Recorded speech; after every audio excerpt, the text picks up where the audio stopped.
What if Deku was in the UA support course? Part 5. Now, I'm sorry if this video sounds any different, as I'm using a different software to record this video. And I'd also like to ask all of you guys, if you guys could just take 2 seconds out of your day to go subscribe to me if you haven't already. I know I basically hate people that ask for subscribers, and I find it cringy. The only reason I'm asking is because we're so close to 6,000 subscribers, and it just means a lot, as this is probably going to be one of the last times I ever ask you guys to ever subscribe to me. If I do, that'd just be sad. Now, getting into this what if. Now, where we left off, Izuku had just passed the UA final exams.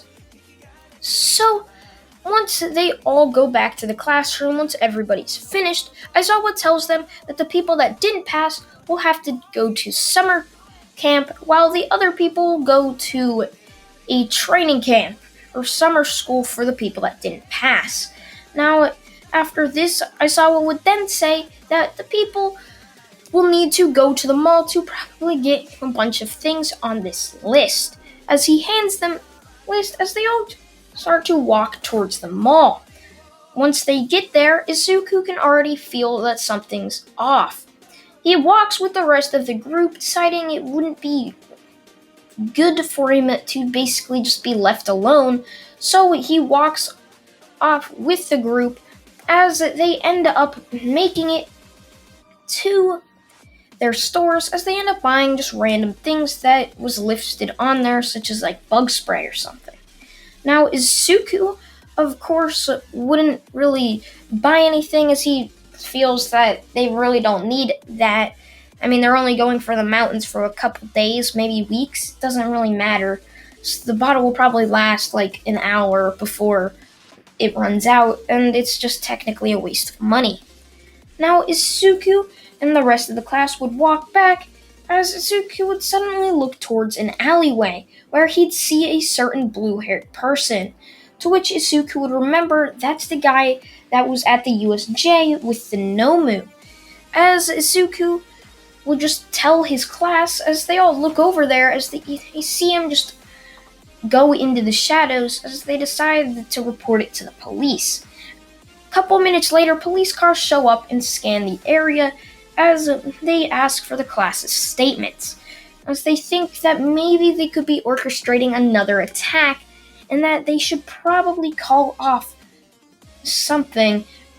Now, the reason the police know this is because of the police chief, and it was the police chief talking to them about it.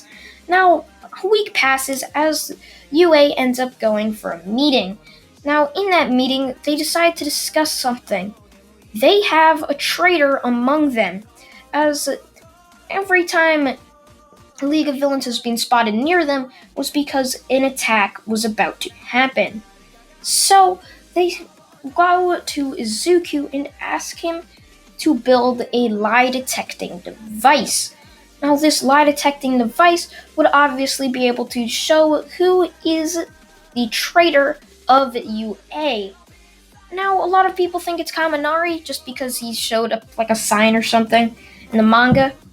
At least that's what I heard. I didn't read that chapter.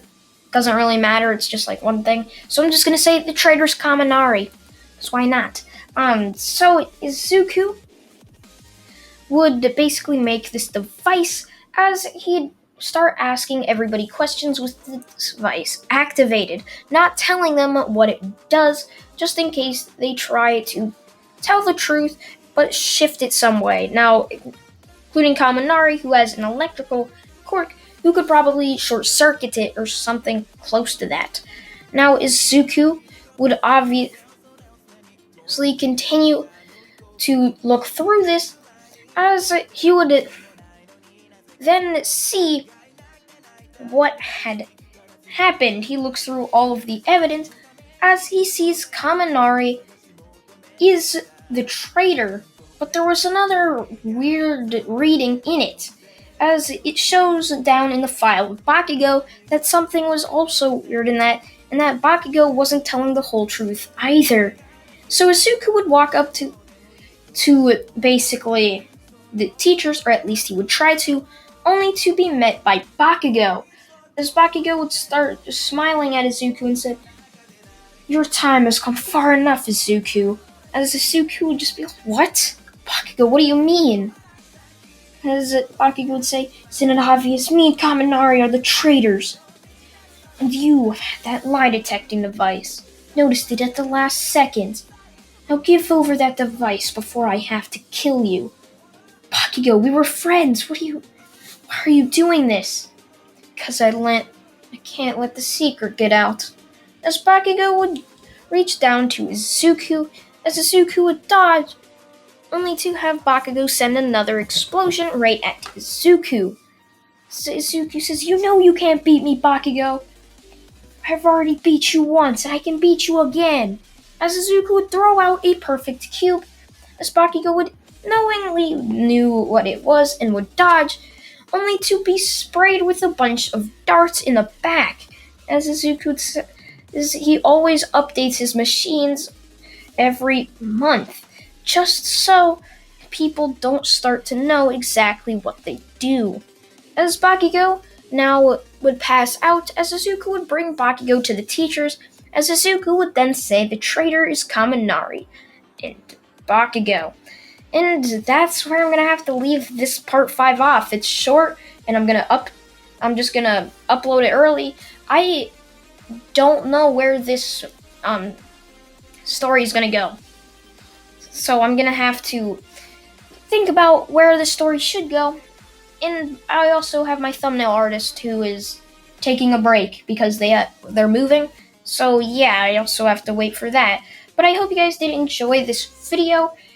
Thank you all for watching. I thank you, my channel members, and a special thanks to my special channel members, special thanks to my Outlet Superfans.